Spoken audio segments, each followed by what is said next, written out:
Hi friends, welcome back to our YouTube channel Roopa Biruchi. ಎಲ್ಲರೂ ಹೇಗಿದ್ದೀರಾ? ಎಲ್ಲರೂ ಚೆನ್ನಾಗಿದ್ದೀರಾ ಅಂದ್ಕೊಂಡಿದ್ದೀನಿ. ನಮ್ಮೂರಲ್ಲಿ ಹಬ್ಬ ಇತ್ತು, ಹಾಗಾಗಿ ಊರಿಗೆ ಹೋಗಿದ್ವಿ. 9 ವರ್ಷಗಳ ನಂತರ ನಮ್ಮೂರಲ್ಲಿ ಹಬ್ಬ ಮಾಡ್ತಾಯಿದ್ವಿ. ಹಬ್ಬದ ಹಿಂದಿನ ನಾವು ಹೋಗಿದ್ವಿ. ಯಾವ ರೀತಿ ಆಚರಣೆ ಮಾಡಿದ್ವಿ ಅಂತ ನೋಡ್ಕೊಂಡು ಇವತ್ತು ನನ್ನ ಮೈದನನ ಬರ್ತಡೇ ಇತ್ತು. ಎಲ್ಲರೂ ಸೇರಿದ್ವಲ್ಲ, ಕಸಿನ್ಸು, ಸಿಸ್ಟರ್ಸು, ಬ್ರದರ್ಸ್ ಎಲ್ಲರೂ ಸೇರಿ ಬರ್ತಡೇ ಆಚರಿಸಿದ್ವಿ. ತುಂಬ ಎಂಜಾಯ್ ಮಾಡ್ತಾಯಿದ್ರು ಮಕ್ಕಳೆಲ್ಲ ನೋಡಿ.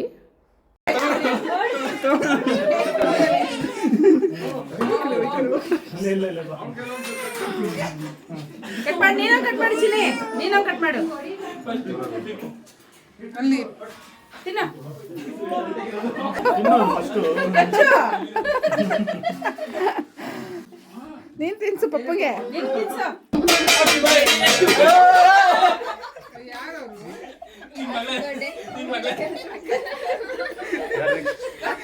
ಅವಳಿಗೆ ಕೊಟ್ಟಿರೋದು ಪ್ರಜ್ವಿ ಕಡಕ ಅಲ್ಲ, ಇವನೇ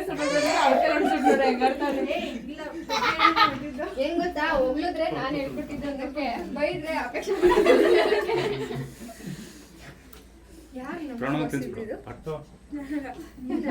ಅಕ್ಕನ ಯಾರು ಹೊಸ್ಬಿಟ್ಟು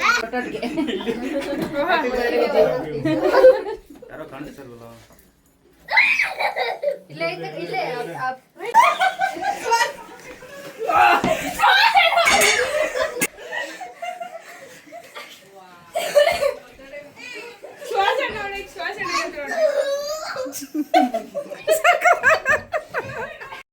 ನೆಕ್ಸ್ಟ್ ದಿನ ಎದ್ದು ನನ್ನ ನಾದಿನಿಯವರೇ ರಂಗೋಲಿ ಎಲ್ಲ ಬಿಟ್ಟಿದ್ರು.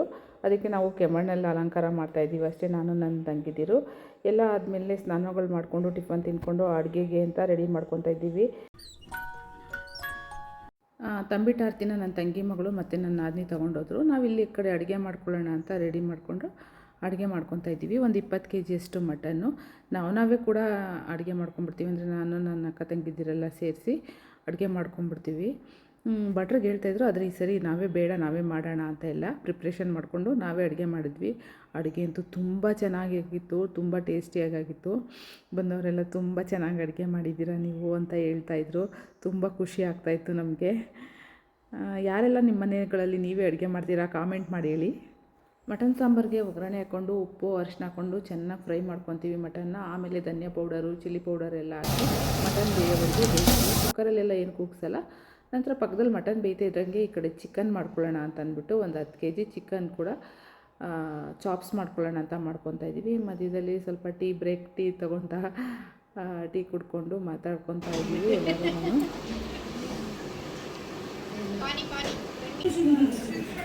ಚಾಪ್ಸ್ ಮಸಾಲ ಕೂಡ ಹಾಕ್ಕೊಂಡು ಎಲ್ಲ ರೆಡಿ ಮಾಡ್ಕೊಂಡಿದ್ದೆ. ಎಲ್ಲ ರೆಸಿಪಿ ಏನು ತೋರಿಸಿಲ್ಲ, ದೊಡ್ಡ ಅಡುಗೆ ಗಡ್ಸು ಅಡುಗೆ ಆದ್ದರಿಂದ ರೆಸಿಪಿ ಎಲ್ಲ ತೋರ್ಸೋಕ್ಕಾಗಲ್ಲ. Chicken chops ಬೇಕಾಗೋಗುತ್ತೆ. ಈ ಕಡೆ ಮಟನ್ ಕೂಡ ಬೇಯ್ತಾ ಇದೆ.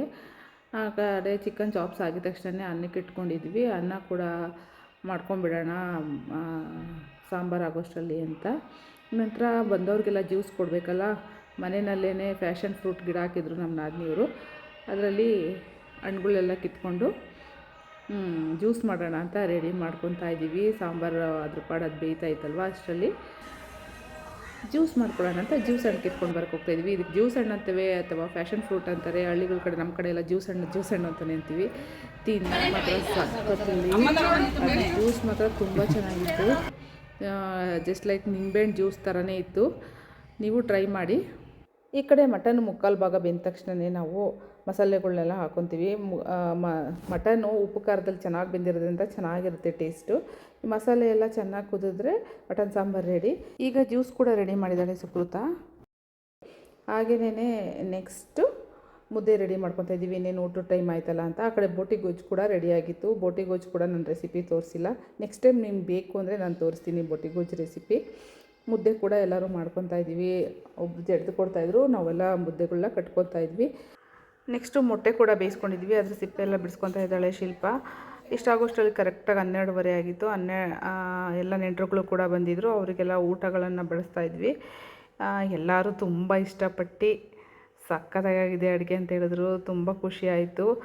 ಎಲ್ಲರ ಮನೇಲೂ ನೀವೇ ಅಡುಗೆ ಮಾಡ್ತೀರಾ ಅಂತ ಒಂದು ಸರಿ ಕಾಮೆಂಟ್ ಮಾಡಿ ಹೇಳಿ. ಮತ್ತು ಏನಂತಂದರೆ ನೆಕ್ಸ್ಟು ಎಲ್ಲ ಗೆಸ್ಟೆಲ್ಲ ಆದಮೇಲೆ ಲಾಸ್ಟ್ ಪಂಕ್ತಿ ನಾವು ಕೂತ್ಕೊಂಡ್ವಿ. ಬೇರೆಯವ್ರನ್ನ ವೀಡಿಯೋ ಎಲ್ಲ ಮಾಡ್ಕೊಳಕ್ಕಾಗಿಲ್ಲ, ಕೆಲವ್ರಿಗೆ ಇಷ್ಟ ಆಗಲ್ಲ ಅಂತ ನೋಡಿ. ಗೆಸ್ಟ್ಗಳೆಲ್ಲ ಇಲ್ಲಿ ಕೂತ್ಕೊಂಡು ಎಲ್ಲ ತಿಂತಾಯಿದ್ರು. ಈ ರೀತಿಯಾಗಿ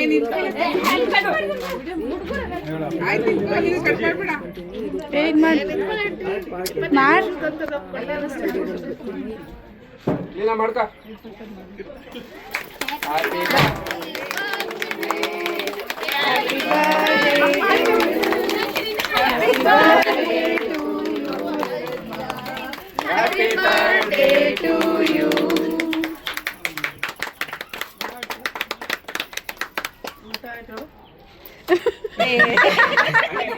ಮೇಲಿಂಗ ಅನ್ನಣ್ಣ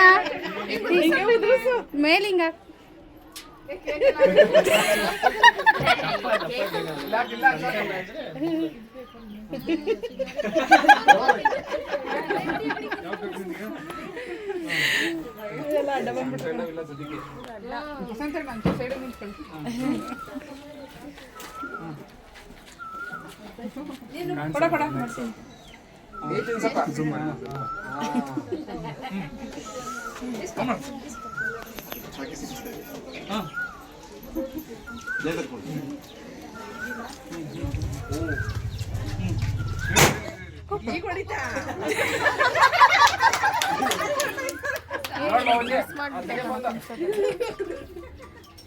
ಊರ ಹಬ್ಬನ ಈ ರೀತಿಯಾಗಿ ಸಖತ್ತಾಗಿ ಎಂಜಾಯ್ ಮಾಡಿದ್ವಿ. ಇಬ್ಬರು ಬರ್ತ್ಡೇ ಕೂಡ ಅಲ್ಲೇ ಮಾಡಿದ್ವಿ. ಈ ವಿಡಿಯೋ ಪಾರ್ಟ್ 1 ವಿಡಿಯೋ ಆಗಿರುತ್ತೆ. ಪಾರ್ಟ್ 2 ವಿಡಿಯೋ ನೆಕ್ಸ್ಟ್ ಇನ್ನೂ ತುಂಬ ಚೆನ್ನಾಗಿರುತ್ತೆ. ದಯವಿಟ್ಟು ಈ ವಿಡಿಯೋ ಇಷ್ಟ ಆಗಿದೆ ಅಂದ್ಕೊತೀನಿ. ಈ ವಿಡಿಯೋ ಇಷ್ಟ ಆಗಿದರೆ ದಯವಿಟ್ಟು ಲೈಕ್ ಮಾಡಿ, ಶೇರ್ ಮಾಡಿ, ಕಮೆಂಟ್ ಮಾಡಿ ಆ್ಯಂಡ್ ಸಬ್ಸ್ಕ್ರೈಬ್ ಮಾಡಿ. ಪಕ್ಕದಲ್ಲಿರೋ ಬೆಲ್ ಐಕನ್ ಪ್ರೆಸ್ ಮಾಡಿ. ಮತ್ತೆ ಸಿಗೋಣ. ಬಾಯ್.